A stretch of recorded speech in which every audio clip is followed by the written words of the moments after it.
Hi students, నేను మీ హిందీ సార్ని శ్రీసార్ని.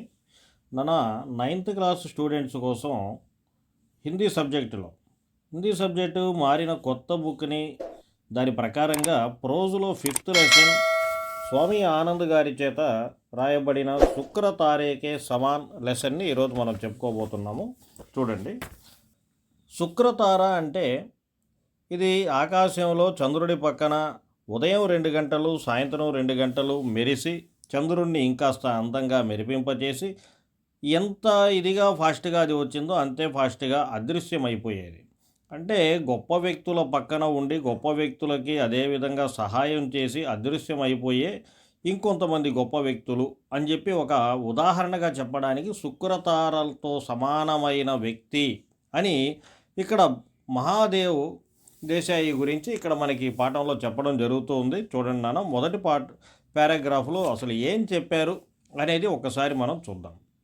మొదటి పారాగ్రాఫ్ని కాస్త శ్రద్ధగా చూడండి. ఆకాశంలో తారలు వాటిని శుక్రగ్రహంతో అంటే ఈ శుక్ర తారతో పోల్చారని మనం ఇప్పుడే చెప్పుకున్నాం. ఈ ఆకాశంలో తారలలో శుక్రతారకి ఏ విధంగా సాటి అనేది లేదో, ఎలా అయితే శుక్రతారని చంద్రుడికి ఒక సన్నిహితుడిగా మనం ఇక్కడ చెప్పుకోవడం జరుగుతూ ఉందో, అలాగే దాని అందచందాలను వర్ణించడానికి కవులు కూడా ఎప్పుడూ అలిసిపోరట. నక్షత్ర మండలంలోనే అది ఎంతో ప్రకాశవంతంగా మెరుస్తూ ఉదయము సాయంత్రము మెరిసి ఎలా అయితే అదృశ్యమైపోతుందో, అదేవిధంగా మహాదేవ్ దేశాయి గారు మన భారతదేశ స్వతంత్రానికి తెప్పించడం కోసం ఆకాశంలో తారలాగా మెరిసి ప్రపంచాన్ని ముగ్ధుడిని చేసి శుక్రతారలాగానే ఆయన కూడా అదృశ్యమైపోవడం జరిగింది. ఇక సేవ చేసే విషయానికి వస్తే ఆయన గారు మన మహాదేవ్ దేశాయి గారు గాంధీజీ గారికి మంత్రి అని ఒక మాటలో మనం చెప్పవచ్చు. ఆయన ఫ్రెండ్స్తో మాట్లాడుతూ ఏమంటారా అంటే, వినోదంతో మాట్లాడుతూ గాంధీజీ గారిని తన యజమానిగా చెప్తూ ఉంటారు. అంతేకాదు తనకి తానుగా ఏమని చెప్పుకుంటాడ్రా అంటే, నేను గాంధీజీ గారికి ఒక కూలివాడిని, గాంధీజీ గారికి నేను నీళ్లు మోసేవాడిని, గాంధీజీ గారికి నేను ఒక కూలీని అని చెప్పి ఆయన గారు చెప్పుకోవడం జరుగుతూ ఉంటుందన్నమాట. రెండవ పారాగ్రాఫ్ చూడండి నాన్న. రెండవ పారాగ్రాఫ్లో గాంధీజీ గారు తన పుత్రుడి కన్నా ఎక్కువగా మహాదేవ్ దేశాయిని చెప్పడం జరిగింది. 1917 సంవత్సరంలో మహాదేవ్ దేశాయి గారు గాంధీజీ దగ్గరికి రావడం జరుగుతుంది. అలా వచ్చిన తర్వాత గాంధీజీతో కలిసి పనిచేయడం జరుగుతుంది. గాంధీజీ గారు కూడా ఎంతగా అతని మీద నమ్మకాన్ని పెంచుకుంటారా అంటే, ఎంతగా అతనికి సన్నిహితుడు అవుతాడంటే, తన వారసుడుగా కూడా అన్ని బాధ్యతల్ని తనకే అప్పగిస్తున్నారు అని మనం చెప్పుకోవచ్చు. 1919 సంవత్సరంలో జలియావాలా బాగ్ అంటే పంజాబ్లో అన్నమాట, అక్కడ ఒక హత్యాకాండ జరిగింది. చాలామంది భారతీయుల్ని అక్కడ బ్రిటిష్ వాళ్ళు కాల్చి చంపడం జరిగింది. దానికి సంబంధించి 1919 సంవత్సరంలో గాంధీజీ గారికి కోపం వచ్చి పల్వల్ స్టేషన్ దగ్గరికి వెళ్ళారు, రైలు ఎక్కి వెళ్ళడం కోసం. అక్కడ బ్రిటిష్ వారు ఆయన్ని అరెస్ట్ చేయడం జరుగుతుంది. అప్పుడు గాంధీజీ గారు అదే సమయంలో ఈ మహాదేవ్ భాయిని తన వారసుడుగా ప్రకటిస్తారు. 1929 సంవత్సరం అంటే 1919 నుంచి 1929 దాకా కూడా మహాదేవ్ దేశాయి అటు రామేశ్వరం నుంచి ఇటు కాశ్మీర్ వరకు కూడా దేశం 4 వైపులా ఆయన చేసిన సేవలు, ఆయన పనులు, ఆయన అన్ని కార్యక్రమాలు కూడా ఆయన్ని మన భారతదేశంలోనే మన భారతమాతకి ముద్దు బిడ్డగా ఆయన్ని చేయడం జరుగుతూ ఉందన్నమాట. తర్వాత పారాగ్రాఫ్ చూడండి నాన్న. ఇప్పుడు పంజాబ్లో ఇక అంత హత్యాకాండ జరిగిన తర్వాత అక్కడ జరిగే అల్లర్లు, వీటి కారణంగా అక్కడ బ్రిటిష్ ప్రభుత్వం వాళ్ళు ఏంటంటే పంజాబ్లో సైనిక పరిపాలన అంటే మిలిటరీని దింపేస్తారనమాట. అక్కడ మిలిటరీని దింపేసేటప్పటికి ప్రజలతో వాళ్ళు ప్రవర్తించే తీరు కహర్ బరసాయా గయా థా. అంటే కహర్ అంటే ఏంటి, చాలా క్రూరత్వంతో వాళ్ళు వ్యవహరించేవాళ్ళు అనమాట. ఆ వివరాలన్నీ కూడా ఏ రోజుకి ఆ రోజు అన్నీ కూడా చేరుతూ ఉండేటివి. అయితే పంజాబ్లో ఎంతోమంది నాయకులు కూడా అరెస్టు చేయబడింది. వాళ్ళందరినీ కూడా కాలాపాని అంటే ఏంటి, అండమాన్ జైలు అనమాట. అండమాన్ జైలుకి వాళ్ళందరినీ కూడా అక్కడి నుంచి పంపించేయడం జరుగుతూ ఉంటుంది. ఇలా పంపించే వాళ్ళల్లో మన లాహోర్కి చెందిన అంగ్రేజీ దైనిక పత్ర ఇంగ్లీష్ న్యూస్ పేపర్ అనమాట. ఆ ఇంగ్లీష్ న్యూస్ పేపర్ పేరు ట్రిబ్యూన్.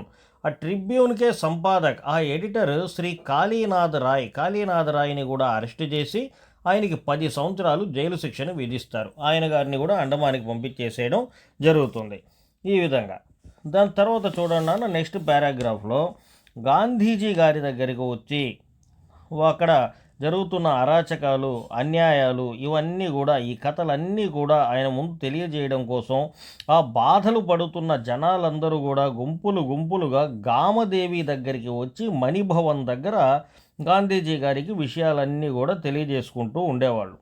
ఈ విషయాలన్నిటినీ మన మహాదేవ్ గారు పక్కనే నిలబడి వాటన్నిటిని కూడా ఎంతో ఫాస్ట్గా వాటన్నిటినీ రాసుకుంటూ వాటికి చిన్న చిన్న టిప్పని అంటే చిన్న చిన్న కాలమ్స్గా వాటిని తయారు చేసి అవన్నీ కూడా గాంధీజీ గారి ముందర ఆయన గారు పెట్టేవాళ్ళు.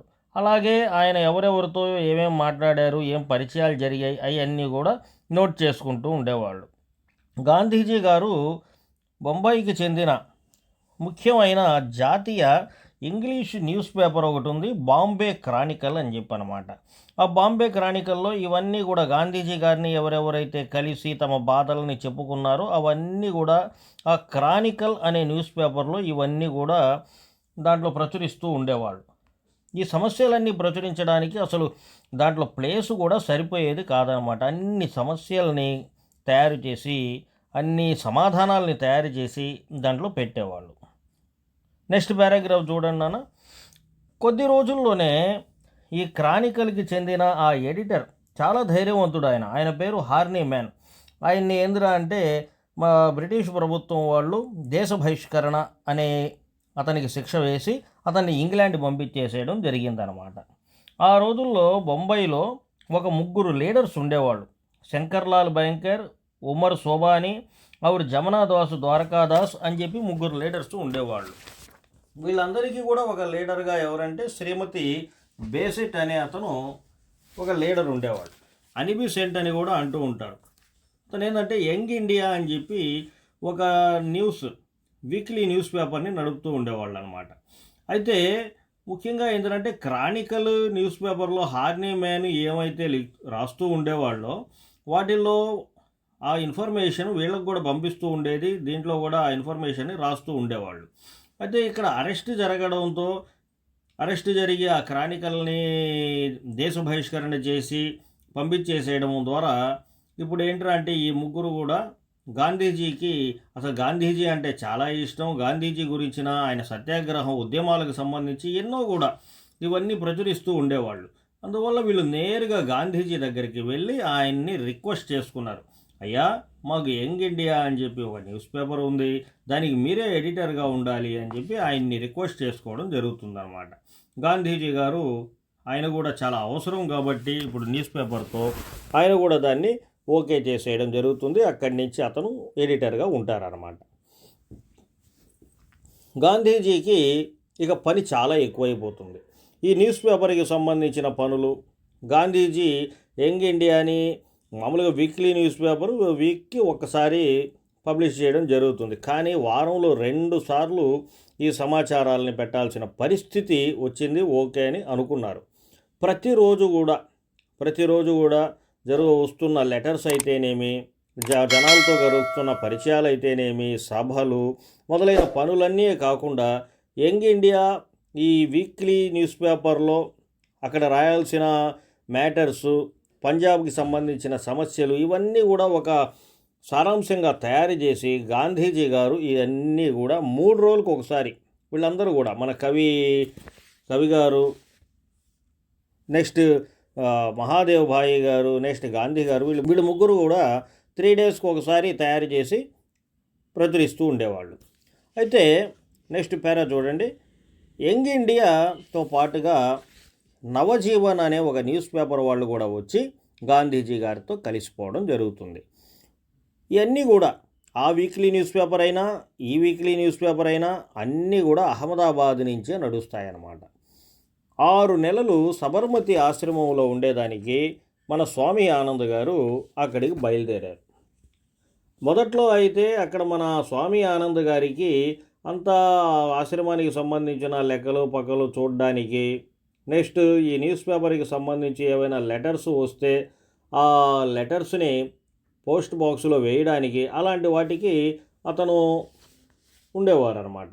అయితే కొద్ది రోజుల్లోనే మంచి నమ్మకం ఏర్పడిన తర్వాత ఈ న్యూస్ పేపర్స్, ఈ రెండు న్యూస్ పేపర్స్ నవజీవన్ అయితేనేమి, యంగ్ ఇండియా అయితేమి, రెండింటికి సంబంధించి ముద్రణ విషయాలు, మిగతా కార్యక్రమాలు ఇవన్నీ కూడా బాధ్యతలు మన స్వామి ఆనంద్ మీదకు వచ్చేసాయి. గాంధీ గారు, మహాదేవ్ దేశాయి వీళ్ళిద్దరూ కూడా దేశం మొత్తం తిరుగుతూ ఉండేవాళ్ళు. ఎక్కడికి వెళ్ళినా సరే, అక్కడ ఏ పనులో ఉన్నా సరే, ఏ కార్యక్రమంలో ఉన్నా సరే, అంత జనాల మధ్య కూడా సమయం తీసుకొని మహాదేవ్ దేశాయి గారు ఆ జరిగిన మొత్తం సమావేశాలు, కార్యక్రమాలు వాటన్నిటి సమాచారాన్ని సంక్షిప్తంగా తయారు చేసి ఇక్కడ స్వామి ఆనంద్ గారికి పంపించేవాళ్ళు. స్వామి ఆనంద్ గారు అవన్నీ కూడా ప్రింట్ చేసి ప్రజల వద్దకు పంపించేవాళ్ళు అనమాట. నెక్స్ట్ పారాగ్రాఫ్లో ఏంటి, అన్ని ప్రాంతాల్లో ఉన్న దేశభక్తులైతేనేమి, విప్లవకారులైతేనేమి, దేశ విదేశాల్లో ఉండే మన ఇండియన్స్ అయితేనేమి వీళ్ళందరూ కూడా గాంధీజీ గారికి లెటర్స్ రాస్తూ ఉండేవాళ్ళు. గాంధీజీ యంగ్ ఇండియా కాలమ్స్లో వాటిని ప్రచురించి వాళ్ళు అడిగిన ప్రశ్నలకి, వాళ్ళు చెప్పిన సమస్యలకి సమాధానాల్ని యంగ్ ఇండియా ద్వారా వాళ్ళకి జవాబిస్తూ ఉండేవాడు.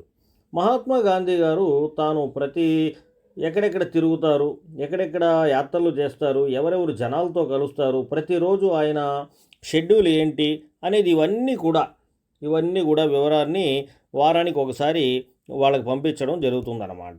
నెక్స్ట్ చూడండి నాన్న, దేశ విదేశాల న్యూస్ పేపర్స్ వాళ్ళందరూ కూడా గాంధీజీ రోజువారీ షెడ్యూల్ ఏంటి, దైనందిక కార్యక్రమాలు ఏంటి, ఆయన ఎప్పుడెప్పుడు ఏం చేస్తారు అని ఈ షెడ్యూల్ కోసం ఎదురు చూస్తూ ఉండేవాళ్ళు అనమాట. వారికి మన మహాదేవ్ గారు ఒక సంక్షిప్త సమాచారాన్ని రాసి వాళ్ళకి పంపిస్తూ ఉండేవాళ్ళు. అయితే మన మహాత్మా గాంధీ గారు బ్రిటిషు సాంప్రదాయాన్ని గౌరవించడం, విరోధులతో కూడా నిజాయితీగా వ్యవహరించడం, వినయం వివేకంతో మాట్లాడడం, ఇవన్నీ మంచి లక్షణాలు కూడా. ఇక్కడ ఎండి అంటే ఏంటి, మోహన్ దాస్ అని చెప్పి అర్థం అన్నమాట.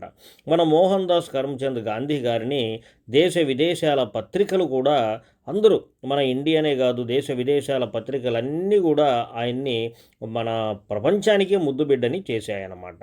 నెక్స్ట్ చూడండి అన్న, మన మహాదేవ్ గారి గురించి చెప్తే, మహాదేవ్ దేశాయి గారు ఆయన విద్యార్థి దశలోనే ఒక గవర్నమెంట్ ట్రాన్స్లేట్ అని చెప్పి ఒక జాబ్లో కూడా ఆయన సెటిల్ అవ్వడం జరిగింది, అనువాదకర్త అని చెప్పి. రెండవది, ఆయనకు ఒక మంచి స్నేహితుడు కూడా ఉండేవాడు, ఆయన పేరు నరహరి భాయ్.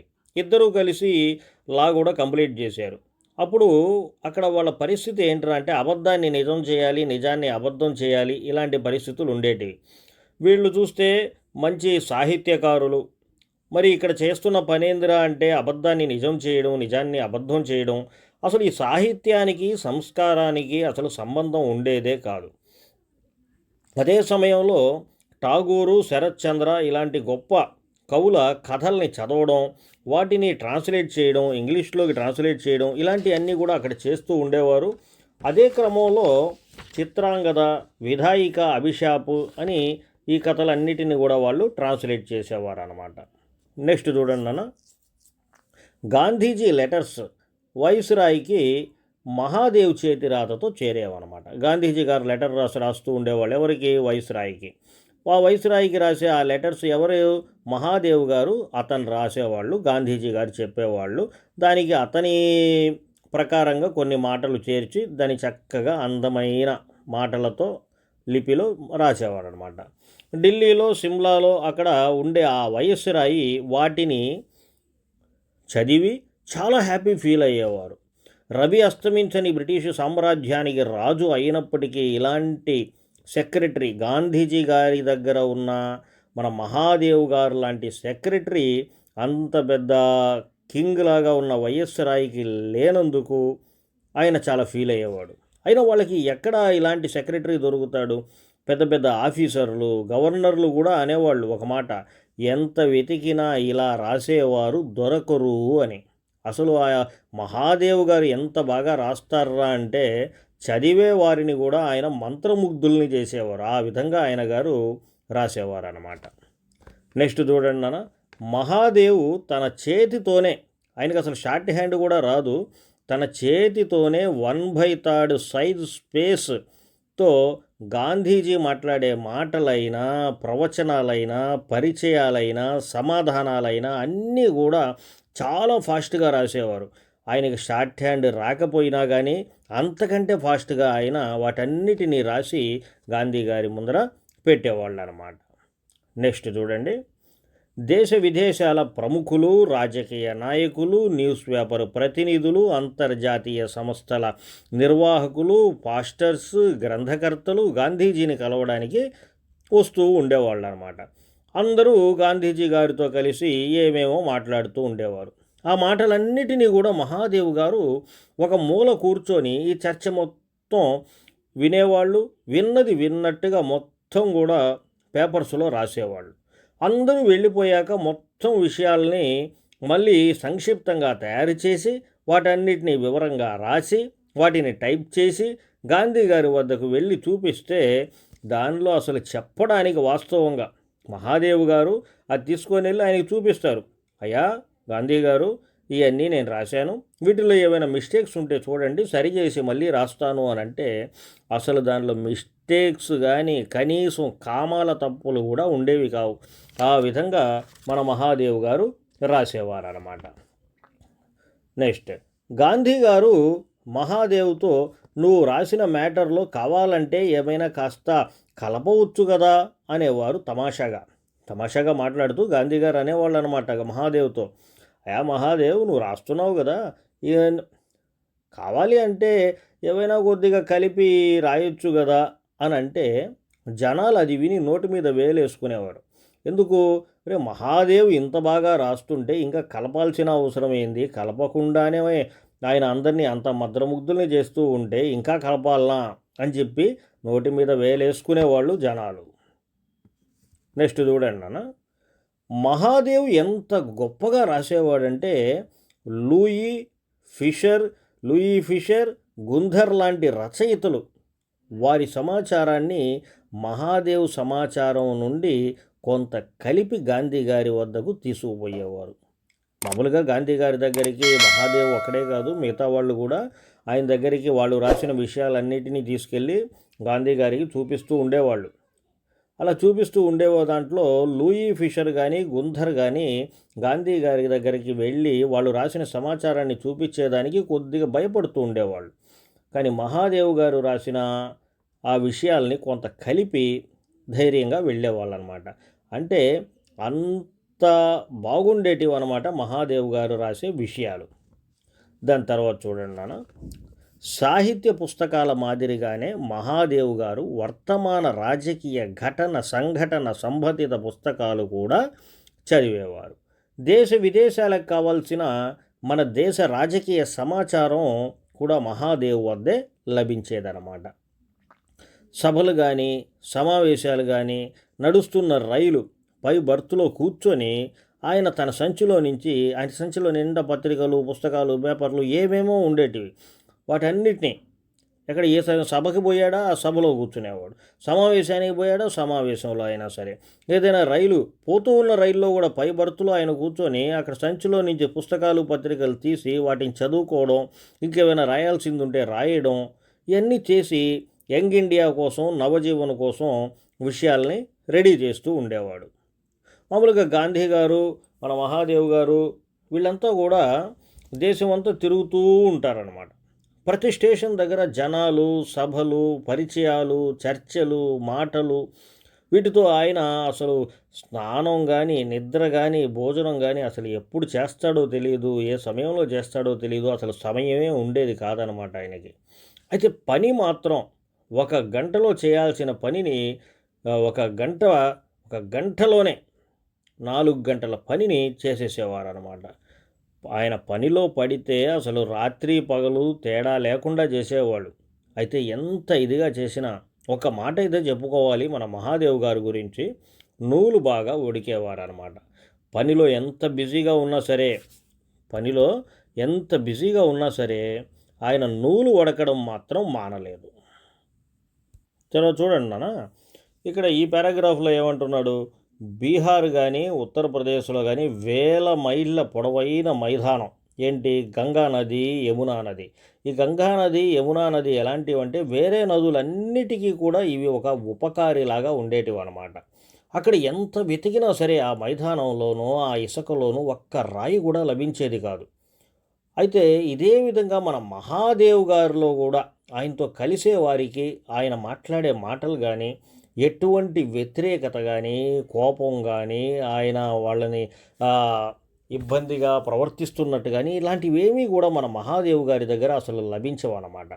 ఆయన ప్రతిభ ఆయనను కలిసే వారికి చంద్రుడి పక్కన ఉన్న శుక్రుడిలాగా కనిపించేదనమాట.